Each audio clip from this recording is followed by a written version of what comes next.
Ancient humans were afraid of the dark. That's what every school lesson told you. It's wrong. They woke up in the middle of it, voluntarily, calmly, every single night. They had a name for it. And what they did during those hours was not survival. It was the most neurologically distinct state the human brain could enter. Modern civilization deleted it before science even had a name for what was lost. By the end of this video, you will understand what ancient humans actually did at night, why it was physiologically irreplaceable, and exactly which institution made the decision to remove it from human life, without your knowledge, without your consent, and without ever telling you what you lost. In 1992, psychiatrist Thomas Wehr at the National Institute of Mental Health made one decision. He wanted to know what a human body would do with no artificial light whatsoever. 12 healthy adults, no sleep conditions, no prior history, 16 hours of total darkness per night, for 4 weeks. By week 3, every single subject had changed. They stopped sleeping in one continuous block. They slept 4 hours, woke naturally, lay quietly for 1 to 2 hours, then slept 4 more. During that middle period, the period nobody had planned for, their blood melatonin was still elevated. Their cortisol was near zero. They were calm, alert, not distressed. Wehr published in the Journal of Sleep Research in 1993. His conclusion? Consolidated 8-hour sleep is not a biological default. It is a learned behavior. And something, not biology, taught it to every person alive. You already suspect the 8-hour sleep schedule serves productivity over human health. But the practice it replaced is older and stranger than most people know. Pre-industrial Europeans did not sleep in one block. They slept in 2, separated by a period of wakefulness called the watch. Historian Roger Ekirch documented this for 16 years. His 2001 paper in the American Historical Review cited over 500 historical references. Court records, medical texts, personal diaries, prayer books. Across 5 centuries, sleeping in 2 phases was simply how humans worked.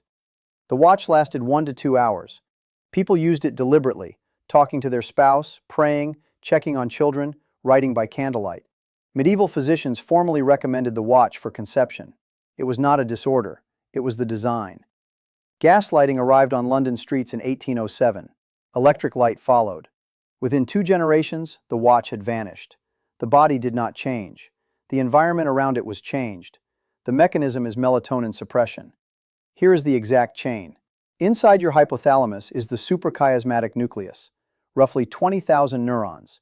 Its only function, detect light wavelengths, specifically blue light peaking at 480 nanometers. When it detects that wavelength, it signals the pineal gland to halt melatonin production.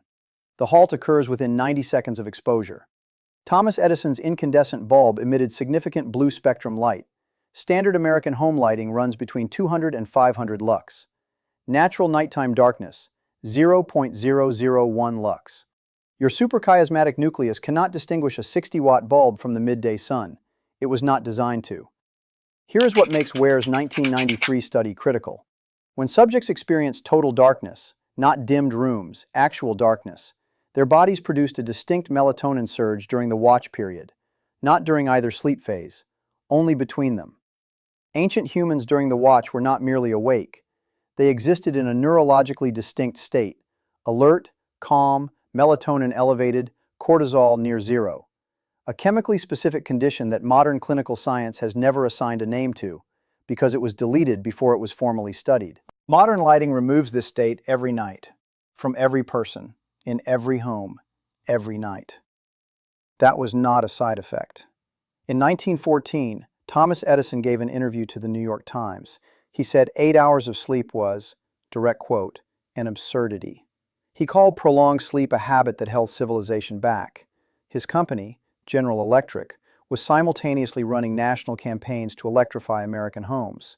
Their marketing materials directly link continuous artificial light with productivity and modern progress. GE's 1925 commemorative publication, Light's Diamond Jubilee, framed round-the-clock artificial lighting as a defining feature of advanced civilization. Not a consumer choice, a feature of being modern. The same year Edison made that statement, 1914, Henry Ford standardized the 8-hour factory shift at his Highland Park plant in Michigan. That shift required workers on a single consolidated sleep-wake cycle. The watch period made workers unavailable at 3 a.m. The machine needed them at 6 a.m. The blueprint repeats in American schools. The National Sleep Foundation's 2014 report confirmed adolescent circadian biology requires sleep between 11 p.m. and 8 a.m. The American Academy of Pediatrics issued a formal policy statement the same year. As of 2023, fewer than 20% of American school districts had changed their start times.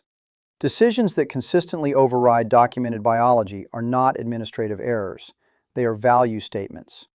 The link between Edison's campaigns, Ford's shift schedule, and American school start times runs through one institution, the National Association of Manufacturers.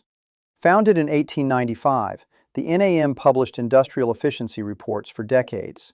Their 1920 series explicitly recommended standardized sleep-wake cycles to maximize shift turnover and reduce unsupervised worker time between production runs. The American Medical Association aligned its sleep guidelines with industrial shift patterns by 1925. Circadian science was not formally established until Nathaniel Kleitman's research at the University of Chicago in 1938. By then, the schedule was already infrastructure, already built into every American school, hospital, and household. Here's what that sequence means. The schedule came before the science.